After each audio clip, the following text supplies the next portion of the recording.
Hello everybody, welcome to another episode of the Every Story Counts podcast. Today on the show we have with us Olivia Heppell. I'm your host, Joe Davison. On this episode we're going to be speaking about her early life, her drug problems, horrendous amounts of domestic violence, talking about being a mum, being involved with plasma and a business. I love bringing these episodes to you, speaking to guests about all different types of things. So if you enjoy it, please share, like, subscribe. So stay tuned, sit back and enjoy. Welcome everybody to another episode of the Every Story Counts podcast. Today on the show we have with us Olivia Heppell. Hello. Hello. Hi. Olivia's had a lot of ups and downs, problems with drugs when you were younger, very, very bad domestic violence, obviously we'll come to, but now you're a mum. Yeah, Doing really well. love it. Business, flying, Amazing. to do with plasma. Yeah. So we'll start your story off at your childhood. Talk to me about your childhood. What was it like when you were younger? I had the best childhood, you know. I was so grateful. As I've got older, I've realised how fortunate I was to have my mum and dad. Anything that we ever wanted to do, like with shows, fitness, classes, mum took us, like the best, most supportive parents you could have ever thought of, really. Holidays to Florida growing up, really, really good support. So you had a really good life, didn't you? Amazing. And then moved out at 16 and the rest is history. Do you think that was downhill from there? 100%. 100%. Do you think that was the worst thing you did? Yeah, definitely. I'm glad that I did do it because it's given me so much life experience, but I had to grow up way too quick. The things that I saw and the situations I got put in, no 16-year-old should ever see, no human should ever see, never mind a girl of 16 years old. Well, I've known you obviously a long time, so I always remember when you were younger, you always seemed to have a bit of a temper on you, didn't you? Yeah. Where do you think that came from? Undiagnosed ADHD, overstimulated, just could not control my emotions. Right. And I was just so angry all the time. I was just, as much as I was a bubbly, happy kid, I think I was really sad deep down as I've like grown older and realised I was quite overweight as I was younger, have spots, and I did get quite bullied at times. And I think the anger was me just lashing out in the reactive way. Yeah, I think that's quite common. The lad that I've just had on before, he's had ADHD and he was explaining to me how to keep himself busy and everything like all the time. Yeah. Otherwise, he ends up quite a down sort of place. Yeah, it's either up or down. There was never any in between, ever. So when you were leaving school, what did you want to do? Singing. Oh, you're a good singer as well, aren't you? Oh, I've heard that's you. my first passion. Like, I just love my singing. Went into musical theatre.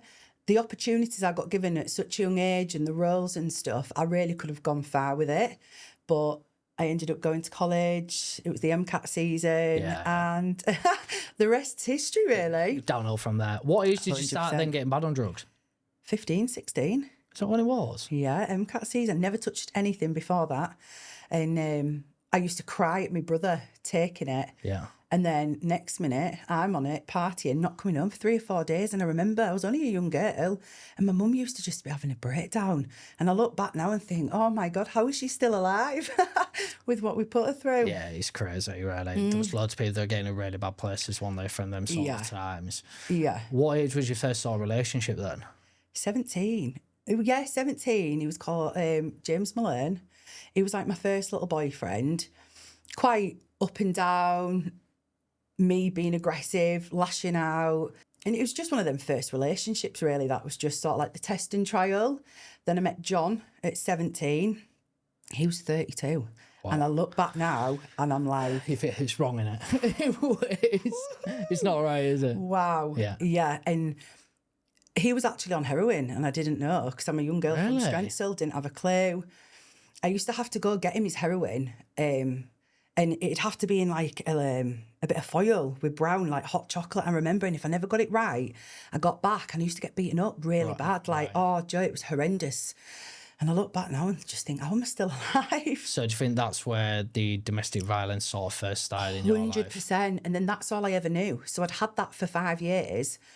So that when it came to the bad domestic violence of where I was in the coma, that was one bad thing. I'd just put up with 5 years of torture. So that one bad thing, it didn't actually affect me as much as I thought it would have done. You just got sort of used to it. I literally woke up out the coma, no pain, no bruising, asking who it was, wanting a McDonald's, I was starving. So how bad were did you say you were that John, the person that was on heroin for 5 years? Did you eventually find out that he was on heroin when you were with him? Or? Yeah, it took me 3 years to find out, because obviously I was a young girl from Stencil. I didn't have a clue about that stuff. Yeah. And yeah, he always used to sob story me of like the lifestyle that he had growing up. And me being this loving person coming from this loving family, I just felt sorry for him. And I was like, oh, my mum said, you can't change men like that. I was like, no, mum, I can, you know, because you've got such a good heart thinking you can. Were you just looking for that? You know, you say about your parents, obviously, you know, they've been a massive people in your life. Were you sort of looking at a relationship of what you wanted looking at your parents on? And that's I'll what never you find wanted? that. Is that what you were looking I at? will never find. You think that, but you never know. Joe, the right love notes still to each other. The laugh. I've never heard my parents argue. I'm 31. I've never heard my parents argue. Well, that is rare. It is rare. That's what I'm saying. Did you go to them when you were getting abused? Did you go to them? I hid it all for so many years. I hid everything. I couldn't tell my parents. They would have just meltdown. Mum came from a really good family. Dad was a bit of a boyo back in the day, DJ. But for me to expose what I was going through after I'd just gone through all the MCAT years, it had just put them in an early grave. So I just got on with it. Then they started to click on it. I was about to say, did they not Didn't have a clue for years because I'd moved out. I was 16. Of course, Moved out, didn't have a clue. Moved out really early, didn't you? 16 years old, I moved out. And did you move in with that job? So I got a flat, lived in Arclight for a year, Peas Home for a year. Savage. I should never have been around stuff like that. I bet it was really bad there. I got pregnant and I was 18, 14 weeks pregnant, and one night I didn't get him the right heroin and he beat the baby out of me. He absolutely pummeled me. And I ended up being in hospital, going through everything that I did. And I remember he was just sat at home like, go get me this, go get me that. And I was like, I'm literally losing a baby in hospital. And that was sort of a bit of a turning point for me to realise like what a monster he actually was. Right, and then you realised that that's enough. Did you manage to walk away from him straight away? No, it took me till I was 21. Really? So you were sort of back and forth? He had my family's address, used to threaten my family. Bricks would go through my windows. Just, he'd torture me. So it was easier to stay with him than it was It's not really to get sad, away. isn't it, when you get to that position where you can't get away and you feel like the only way is to actually stay with him. So after that, from the age of 21, what happened then? How long was it for you in your next sort of relationship? I met, who was it? I don't want to say his name because it's a bit of a... So I met him. It was amazing. Treated me like a princess. What you wasn't used to? I wasn't used to it. So me, this girl that's been abused for the last 5 years, getting a new Dior perfume, flowers every week, like, I was like, oh my God, completely swept off my feet. And he actually did treat me really nice at first until the drugs and partying came in because he never took anything. He was a straight head. It says all, doesn't it? It says what drugs do to you, doesn't it? Did you change as a person? And you see him now and it's so sad. It's so sad because he's so skinny. He was always like a big hench guy. I always had a lot about him. And to see what he's gone to now, it's really sad because I know that there was a good guy in there. Even though he did what he did to me, I always know that there was a really good guy in there. He was just very misunderstood and didn't have the upbringing I did. It was very toxic. So how long was it before you started to see them sort of warning signs, and how long into nothing really? It was a week before he did what he did. So we've been together like 4 months. Right. A week before he did what he did, there was other people writing stuff on Facebook and these girls goading him. And I'll never forget what they were doing and saying. And I know it's because of how much they goaded him to why he lashed out the way he did. And no one made him go as far as he did. But when people are fueling you for a week before... Oh, were they saying that you were up to things and stuff like that? Torturing, like getting in his head, ringing him whilst I was with him, just really stirring the pot sort of thing. That's awful, that, isn't it? Oh, and I look at them now and they've got little girls and I think, oh, God, imagine if someone did to your girls what you did to me. And then you had to go through that because of what they were doing. Yeah, like no one made him go as far as he did. But I do believe that instigated it. That was it a one-off event that happened, or never was did this? That to me before that. So it was just a one-off. Yeah. How did it start off? Was it just a sort of an argument at the start, or without going too much into depth about it? It's all right. So it had been a build-up. I'd left my phone at his house, and he wouldn't give me my phone. He went out one night. And he stayed out all night. I thought, I'm not asked if you're going out. Do what you're doing. Just don't lie to me. After John lying to me the way he did, I wouldn't have put up with it. And so the next morning, I've charged round to his house with his dog and I took something off him. And I thought, right, we two can play that game. And that's when I started to get toxic. Thought, if you think you can do it, I can. Then he's come round one night. I've let him in. He'd been on drugs, pills, drink, Valium. So the combination that he was on was just unbelievable.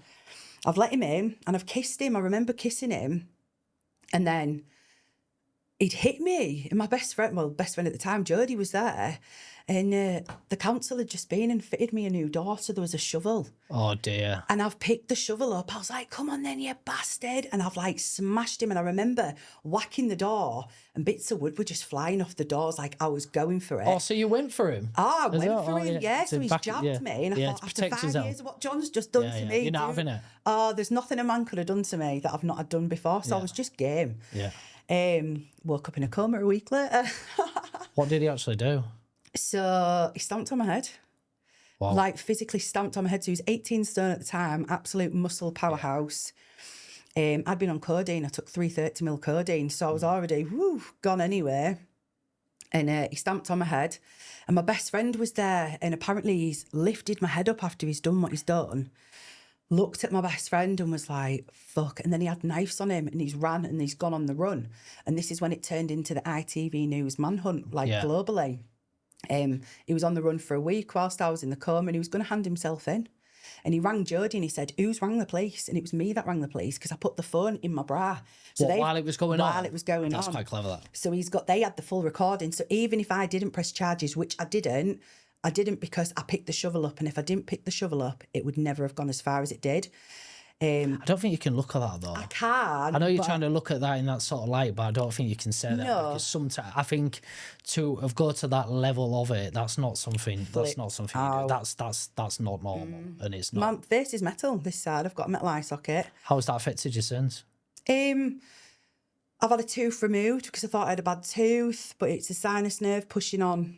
There's a muscle pushing on my sinus nerve.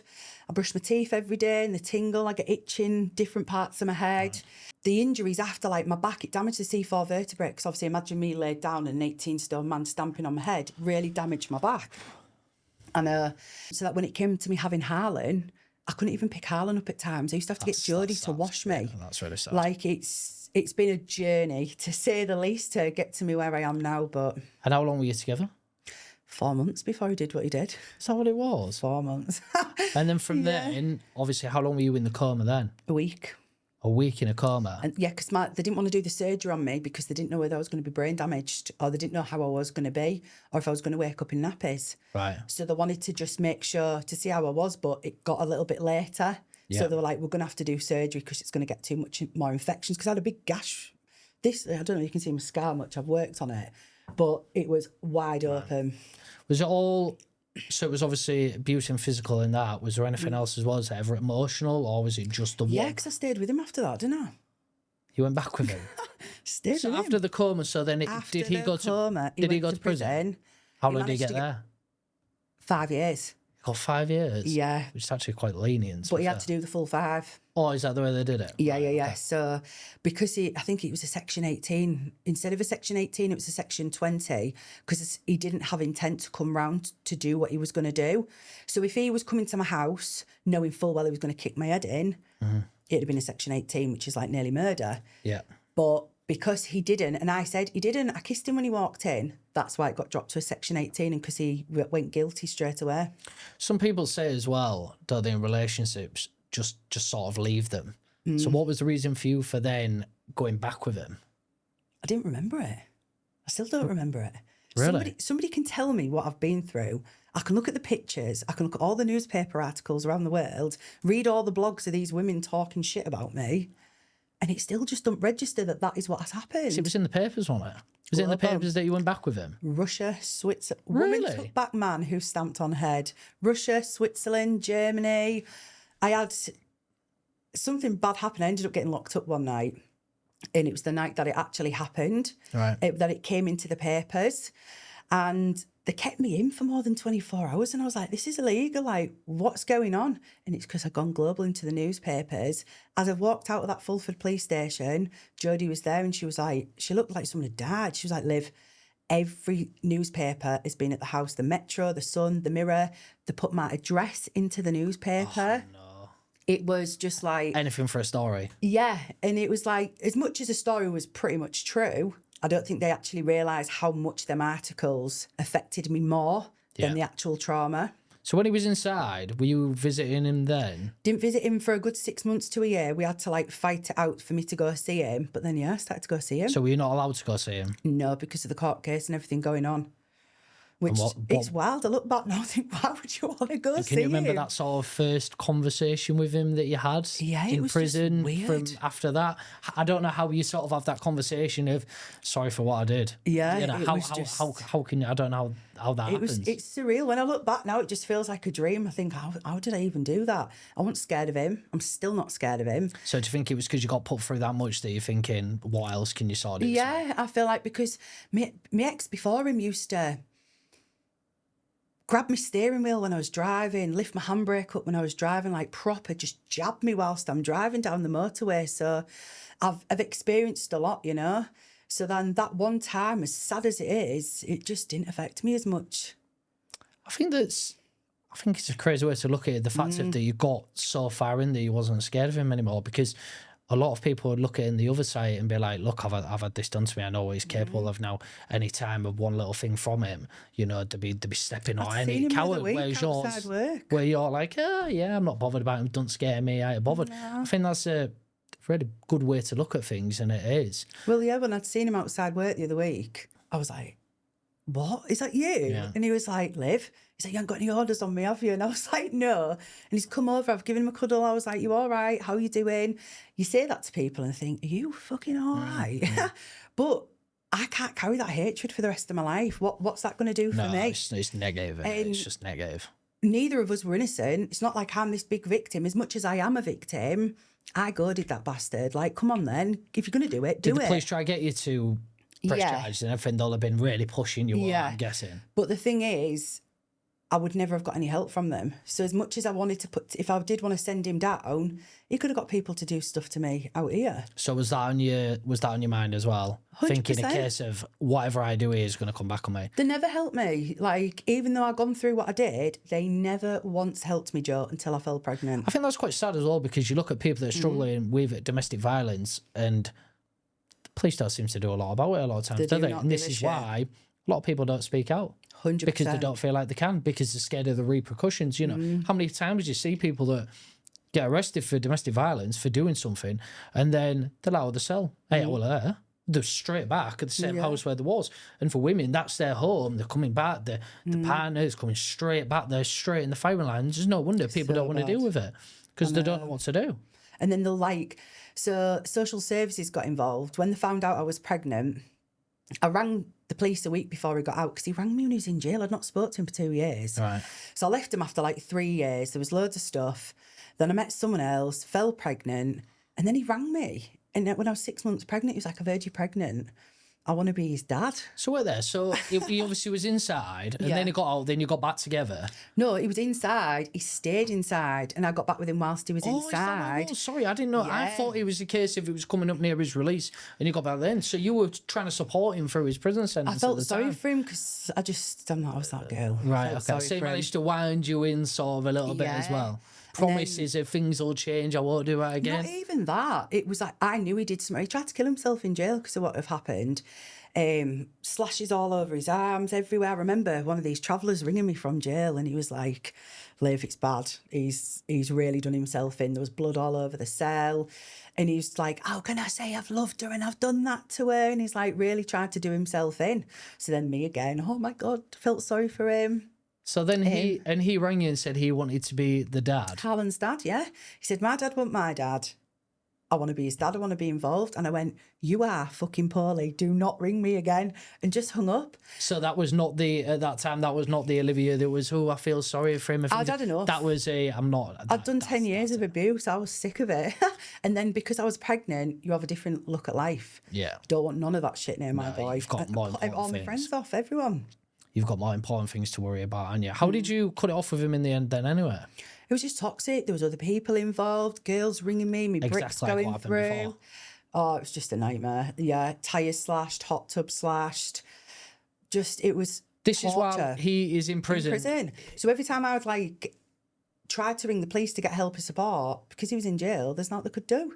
So this is why I was so fuck the system with everything that I'd gone through, because I just thought despite what's happened, I'm quite clearly a victim through it all. Yeah, of course you are, yeah. And I never got any help or support until I fell pregnant. Then they tried to remove Harlan because they thought Really? Harlan was his. He was in jail telling probation. Is that what they do? He was in jail telling probation that we were going to be a family. And instead of them reaching out to me, the victim, to say what is going on, probation, IDAS and social services all held a meeting behind my back called a MARAC meeting to remove Harlan when he was born. And I'll never forget Deborah Regan, the social worker, coming into the house, and she was like, right, I just need to let you know, bearing in mind I'm 38 weeks pregnant, we're going to start the proceedings to remove Harlan when he's born. And I was like, the fuck? What are you on about? I said, I've not spoke to Kyle in a year. I've conceived this child whilst he's in prison. What are you on about? I said, please get your facts right before you're involved in mine and my son's life. And at that point, that's when they started to protect me. How much stress did that have on you then mentally? How much pressure were you struggling with? PTSD from it. Massive. It's as much as I am a bubbly, confident girl. Oh my God, do I get my dark days? Do you always worry then still now that something could come on and they could turn around and say, right, we're taking him off? I'm scared that I've seen him, spoken to him, and if they ever get a wind of that, which I've been honest about, they'd take him from me. But something happened where I'd seen like a services, and they said, Liv, you're not a worry of us. Like how you've turned your life around, you're not like a safeguarding issue anymore. So that was a weight off my shoulders. Have you been to sort of like therapy or support groups or anything like that?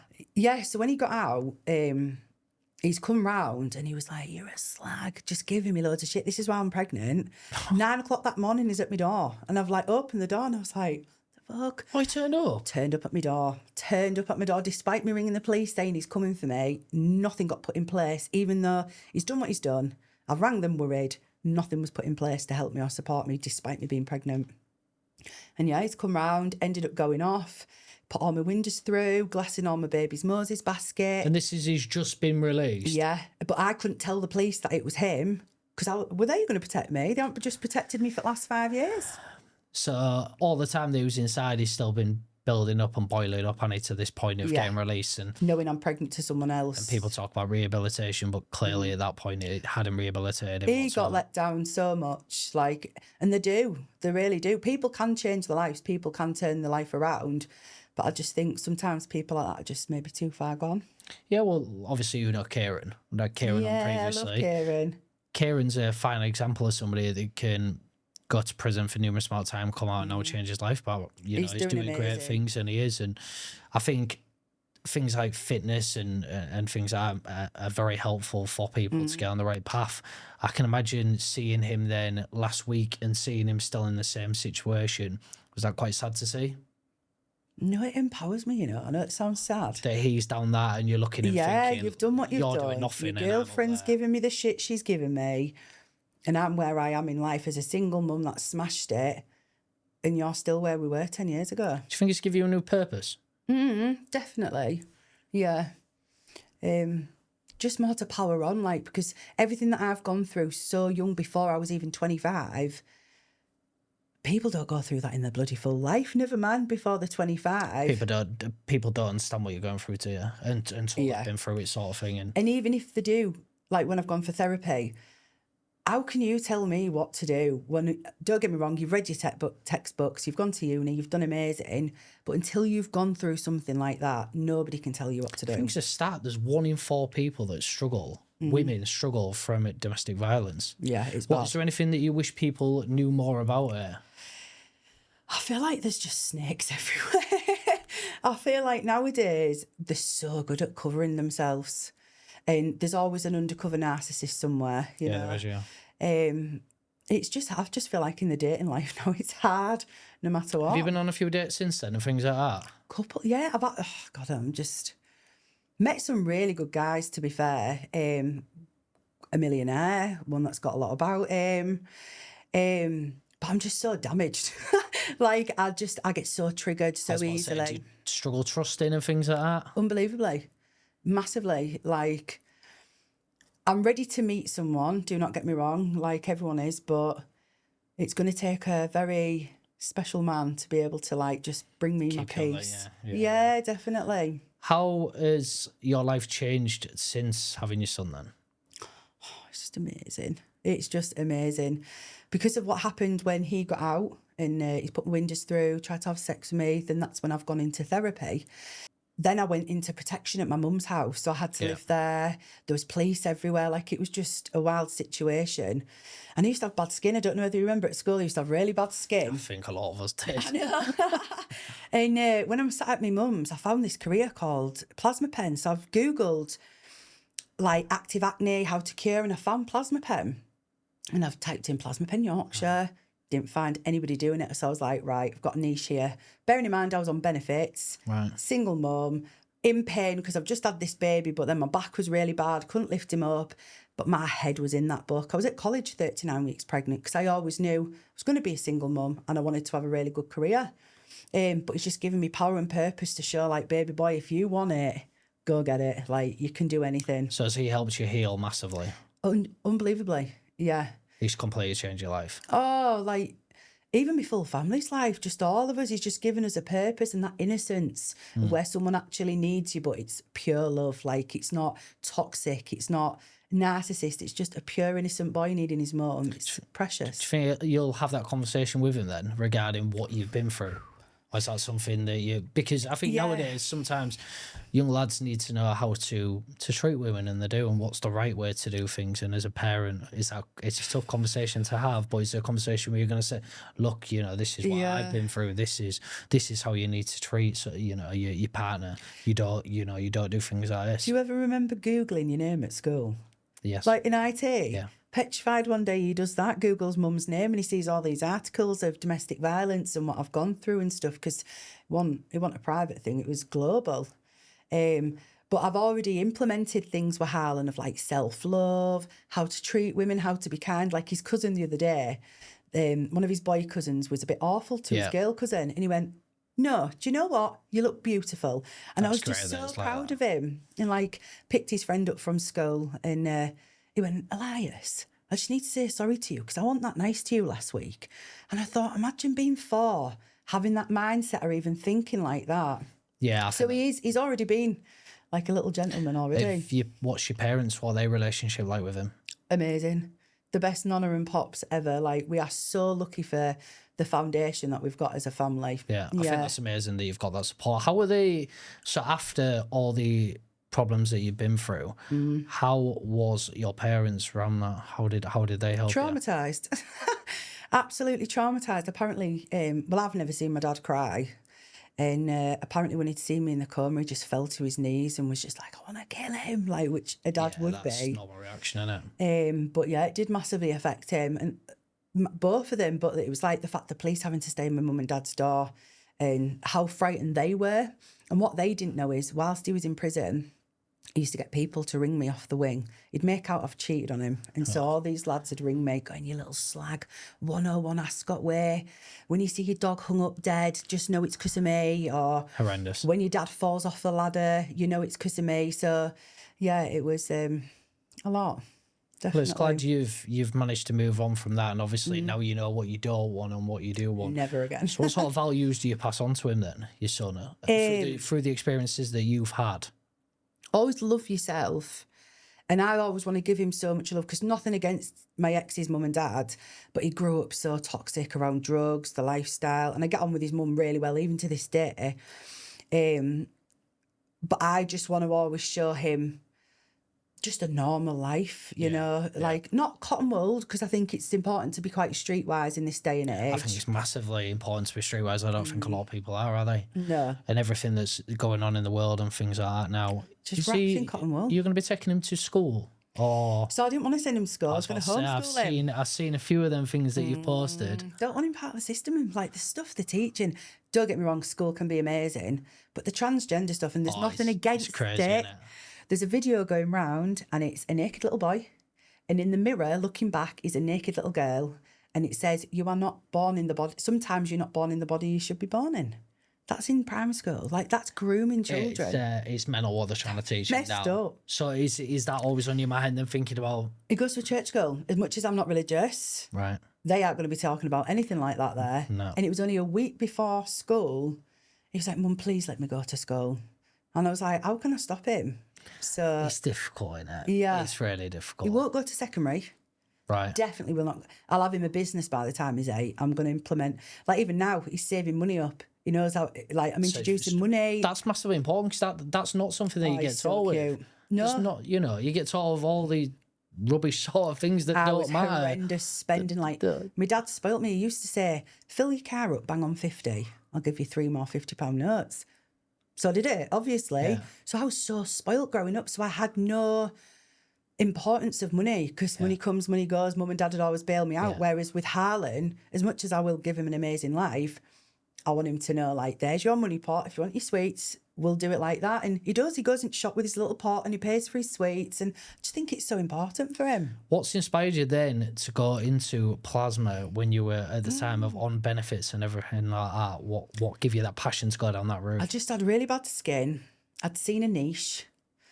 And I remember the owner ringing me. I was on the sunbeds and because I was on benefits, I managed to get on a self-employed scheme. Right. So I managed to get some funding. I was one in like nearly 100 people that got accepted for this funding. So it was sort of like meant to be. But I'd always had bad skin. I was sick of doctors and dermatologists ignoring me. And I thought, you know what, I'm just going to learn it and I'm going to help people the way I've been ignored. And that's just sort of where it went from. Is it something that sort of jump starts the own skin repair then? Is that sort of what it does? Yeah, so it's sparking your body's natural healing response. So where people might go pay 3 or 4 grand for an upper blepharoplasty, which is like surgery, I can do that for £400 and it lasts 3 to 5 years. Or I can anywhere on this body, I can tighten, get rid of stretch marks, or a skin condition where a doctor or a dermatologist says we can't cure, we can cure it with plasma. Is it like a smart way to avoid surgery? It's just genius. Yeah, it's amazing. Any pain? Maybe a little bit after. So I numb you prior to the treatment. You'd always have a patch test consultation, see if you have a reaction. Once the treatment's going ahead, you don't feel anything. Once the numbing cream wears off, it's about an hour's worth of like feeling like sunburn. But apart from that, yeah, it's just a brilliant treatment. You've just been to Las Vegas, haven't you?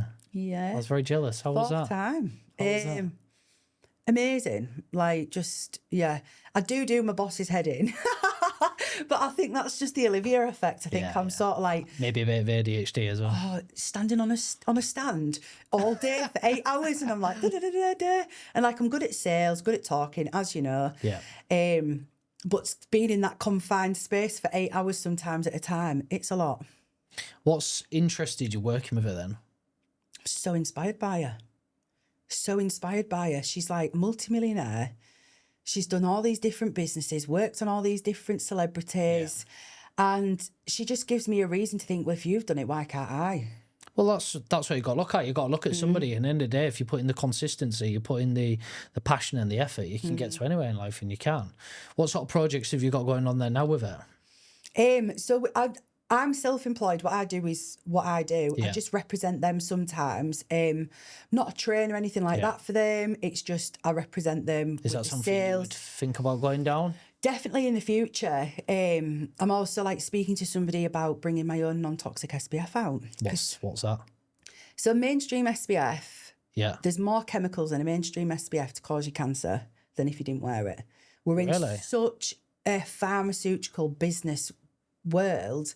We're all so blasé about it. We just put these deodorants on that are full of chemicals. I was just about to say, you put some on before, didn't you? Yeah, I do it all the time. About deodorant and everything in. Yeah. Do you? Oh, I do, yeah, because sometimes it goes against sort of like what plasma is, but I just have to stay true to myself sometimes, Joe. And I think people think we're going to get pigmentation from not wearing an SPF and going in the sun, but sometimes the chemicals that are in that SPF are causing a reaction in the UV light. What is causing it?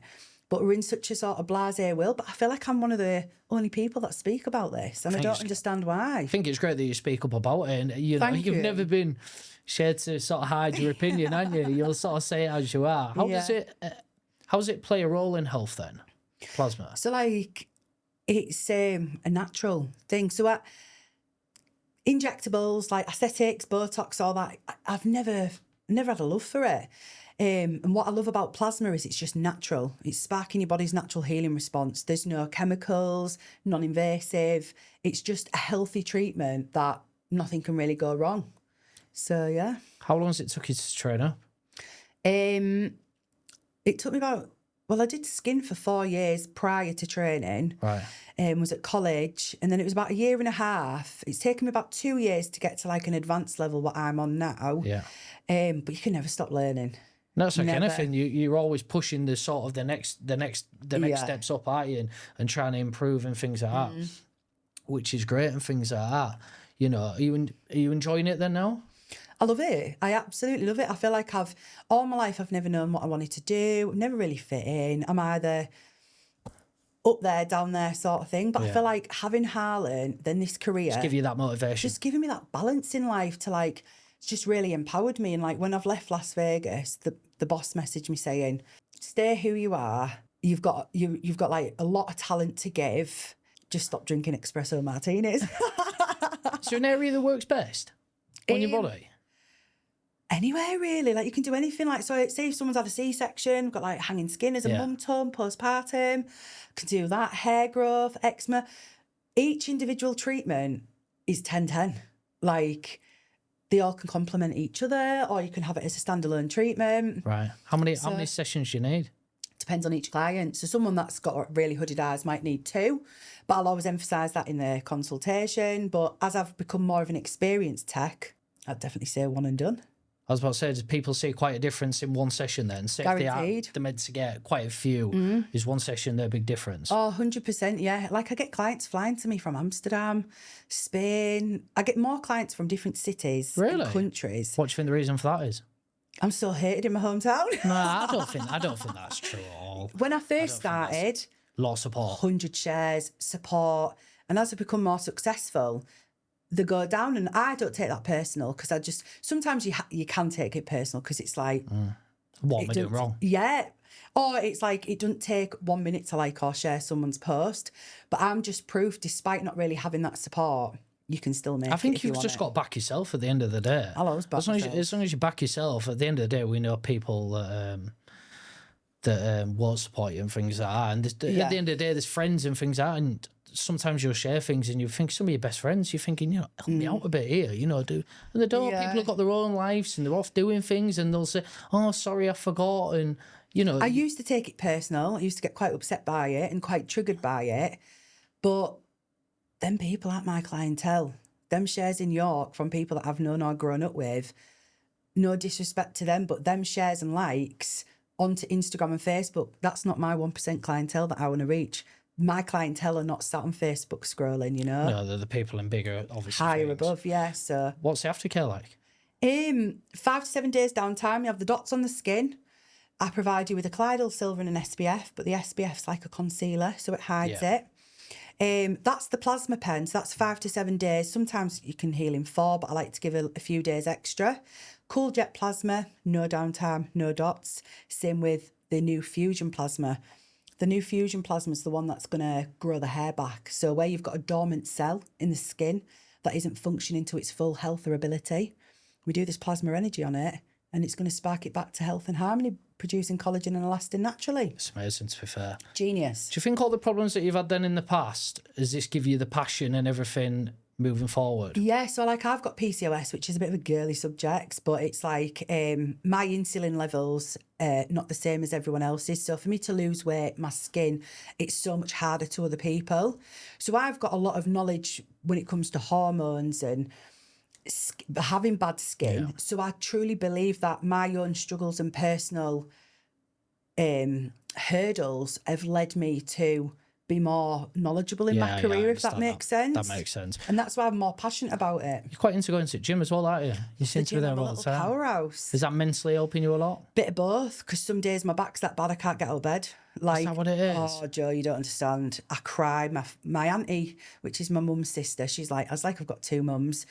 They'll all run around doing food shops for me. When Jodie was around, she used to have to bath me. I've had my house adapted, so I can help to move around. But sometimes I can spend 3 or 4 days in bed. I can't move because my back is that bad. And how long ago was this? 10 years ago. So 10 years now. Still is there anything that triggers it worse? Certain foods. So this is why I like cut certain food. Yeah, like dairy. I'm going on a journey anyway of like cutting back with sugar and dairy and things like that. Anyway, I don't really eat bread. But yeah, foods are a massive trigger when it comes to trauma and skin.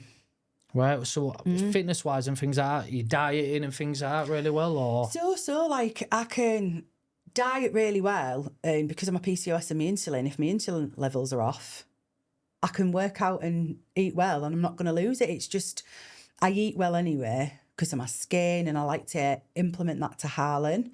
Like, he'll get up and he'll have 3 eggs for breakfast, and Really? he'll smash the gym. He does great. everything. Yeah, like, I feel like the things are where I went wrong as a child. You're trying to put on him to make sure it's aware. But then I feel like this is history repeating itself, what my mum used to do for me. Yeah. Whereas I used to have a go at my mum for it, whereas now I'm naturally just doing it. Yeah. I can imagine your parents are really proud of you. They're so cute. The things that you're changing and things like that. It's great. How difficult is it for you then when you're going over to Las Vegas and things like this regarding your son?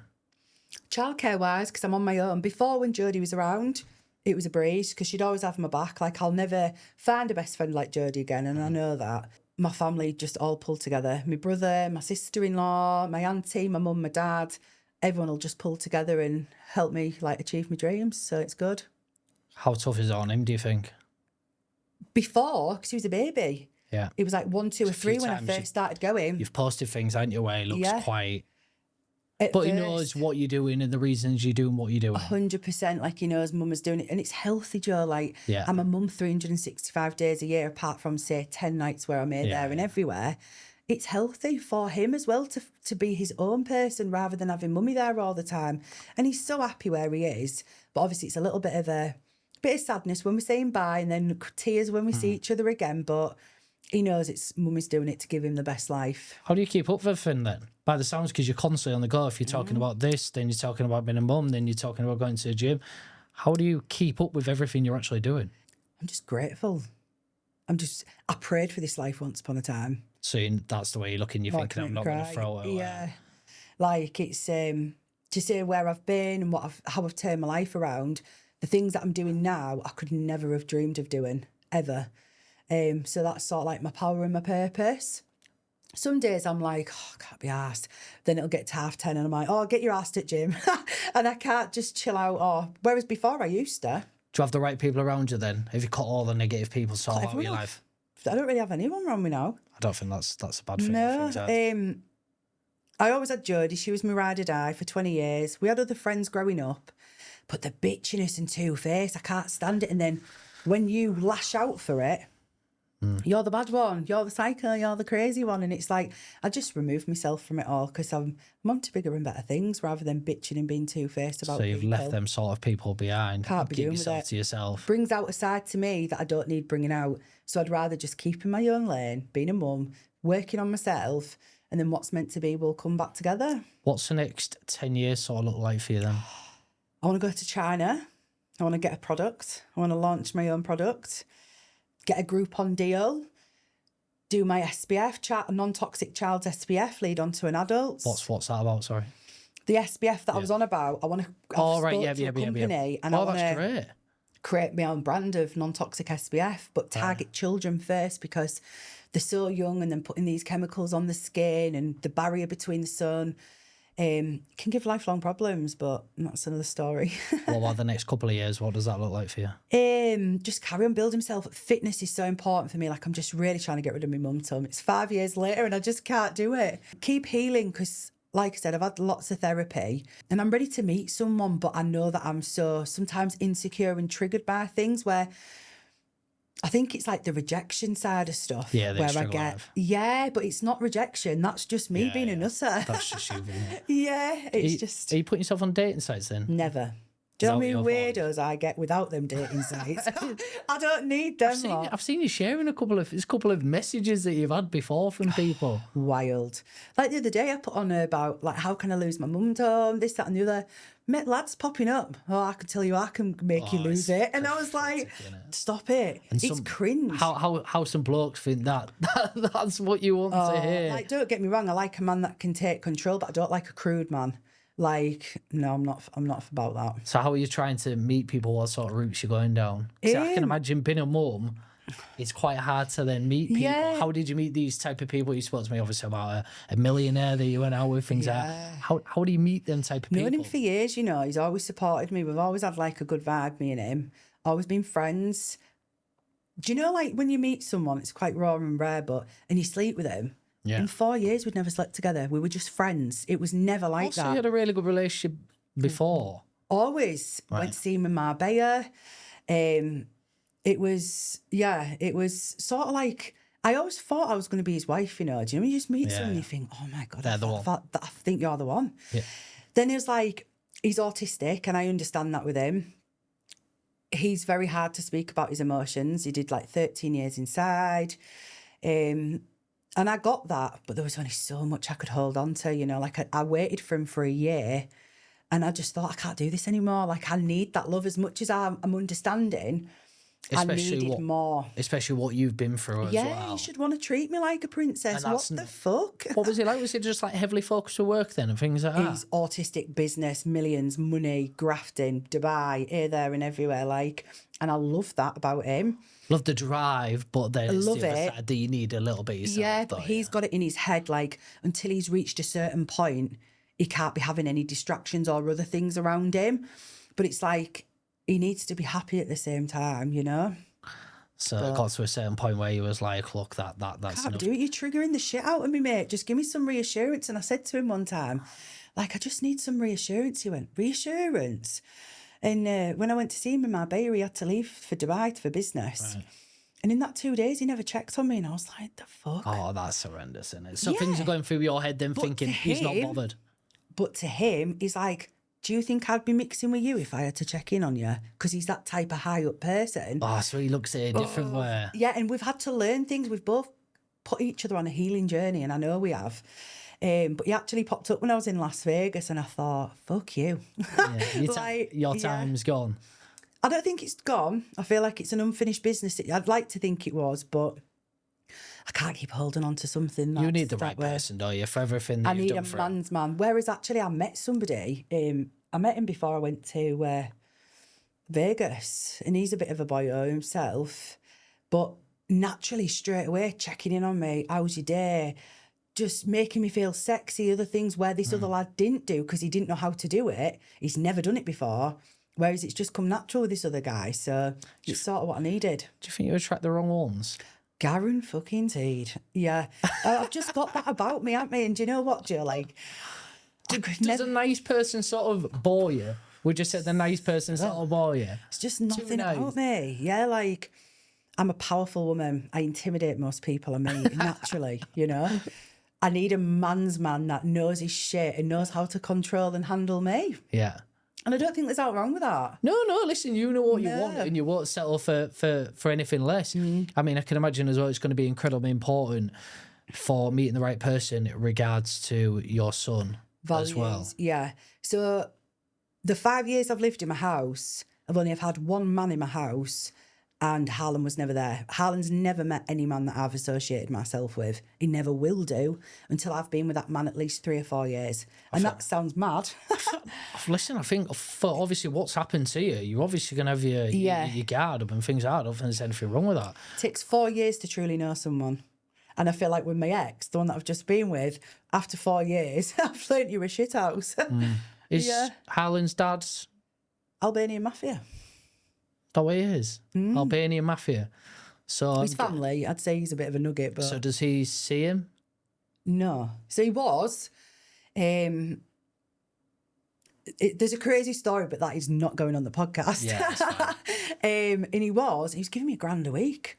Really? It was like, obviously it was great at the time. Was he back in Albania then? No, or he's in England. Yeah, he was giving me £1,000 at a time. Like every time I'd seen him, anything that Harlan wanted, it was great. But for me, it's the emotional side, Joe. I can make my own money. I can provide for my son financially. Yeah. And then I started to let him see him. Social services got involved and people were getting dismembered around his dad. So like the Polish were cutting up. Christ. There's an article on it. His best friend, Thomas, who I met, he got dismembered, body cut up, chopped up, body found in woods in Middlesbrough. So I was like, I've not just fled what I've fled and built what I've built to have something like that bring me down. Because you know what it's like in the gang's life. Yeah. If they can't get the man, they're coming for the family. Yeah. And I don't want my boy associating with that man. Does that type of thing worry you then? With him trying to come back around? He doesn't know. So when he first started school, He didn't even ask me how he was, didn't ask me how his day went, have a good day, son, nothing like that. And I thought, do you know what, you're a little shithouse. Me and my family were fighting social services to help his dad have a relationship with him. And he just completely shot on him. And I thought, why am I doing this? I'm not doing it anymore. Cut him off. And he hadn't even tried to bother to get in touch. Some people got to do something for themselves, and there's only so much you can do. There's some great dads in the world, and unfortunately there's some others that aren't. And breeding machines that just can't even look after yourself, never mind a kid. I'd never trust him with him, ever. So it'd never be a case of, you can go there and go off with him and things Rather do it all on my own.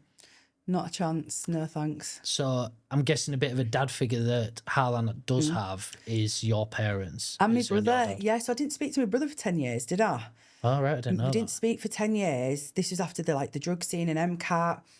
And I bumped into him on my mum's 60th birthday at the Sunbeds. And I was like, what the hell? And we just hugged, talked, and then we surprised my mum. We all went for a meal, and me and Harlan turned up on her 60th birthday, and she had no clue. Her kids had not spoke for 10 years. You and your brother had not spoken in 10 years? 10 years. What was the reason for that then? Domestic violence. He was embarrassed of me, the way I'd behaved. He was just, I think he was just ashamed of me more than anything. That's quite sad, really. Well, sad. It's really, quite when sad that he shouldn't be the other way if he's trying to protect his sister. Nobody protected me. Nobody. My dad did try to get me away a few times, but I look back, and this is no offence to my mum and dad, and I'm sorry to all of you if this sounds bad, so much more should have been done. Like, to know what I was going through, they didn't know the full ins and outs and stuff, but if that was my 16-year-old daughter, I'd have ripped her hair and I'd have locked her in a room and just got her away from it. I think times are a bit different then as well, one that, 100%. now I can say, when I was younger, we'd be off everywhere, wouldn't we? We'd be doing all sorts. Your parents won't know. We'd be out doing anything. Now, it's like, how many kids and things are about going to the park? And I'm like, oh, I'm not sure about this and things. There's that many dodgy people about now. It's hard to know who you can really trust. I'd never let Harlan go off on his own. Like, I see some kids down the street. We've got a little Indian family up the road, and they're just like the kids play out in the street. And I think 5 o'clock this morning, there was smackheads outside my house screaming, shouting with a knife. What was that about? I seen you post. I don't know. I thought, I sleep like a baby. 7 p.m, phone goes on flight mode. Yeah. You aren't disturbing me till next morning. It's just how it is. 3 o'clock this morning, like kicking off, screaming. Then this one man was like, I'll see you at your mum's tomorrow. Next minute, this other guy's got a knife out. Never known anything like that to happen down my street, and it was going to go off. And I thought, there's a family down there that let their little girl go down the street and stuff, and I would never let Harlan. Where's he living now? Tanghall. Right. So I lived in Acomb 9 years after I moved out, had that flat for 9 years, which from 16 to... That's really good going. I did good. What were you working doing then? Tesco. I was doing I was on Tesco.com, yeah. Really? I used to be a little .com picker. Right. And they saw me like to do a manager's role, but it's just not in me. And all the time for there, you were obviously working at Tesco with everything that was going on for your life at that time. And I was working nightclubs. I used to do like BPM, Salvation. All my friends used to come in on a weekend, and I'd be like doing them all triples for £1. And so you're always a bit of a grafter. Always been a grafter, but then I've had like my naughty side in grafting as well, where I'd go out do jobs and stuff, and for other people, and I could make £3-5 grand a night, and from, I'd say, the age of 18 to 22, I didn't have a proper job. Apart from like the odd bar work, it was just the naughty side of things. Jodie never had to work. I provided everything. Did you get the thrill of that? Money's money, of course I did. Yeah. Yeah, I'm powered big by money. Right, so that's why, like, now everything you do, and you've got a goal that you set, you know where you want to be. It's that dopamine hit, like ADHD, like money comes, money goes, but I need to see it going like this for me to be really driven by it. Obviously, you have an ups and downs in business. I'm a single mum running a business, paying rent on a salon, all the rest of it. Got a lot's on me. Costs, but I still live a good life. Like, it's great to see. So in terms of like domestic violence, there'll be people that might be watching this that have either gone through it or been through it. What would you say to them, somebody that's maybe going through it now? It always gets better, trust me. Like, as much as you think at the time, I remember being pregnant 38 weeks, crying in my eyes, like, when the fuck's this going to stop? And I looked at the videos the other day when I was deleting stuff, And I thought, if that girl there could have known what she was going to achieve in the next few years, you've just got to always power on. Like, as hard as it is at the time, there's always a brighter side out there, definitely. Well, I appreciate you coming on, Olivia. Thank you very much. Hope you've enjoyed it. You've had a crazy story, to be fair. I think and they've only touched the surface. Very PG. Well, all like everything that they've started with. Obviously, you've had a lot of rocky times, haven't you? To then all the domestic violence together with that. And to be honest, nice way. You're lucky you're alive.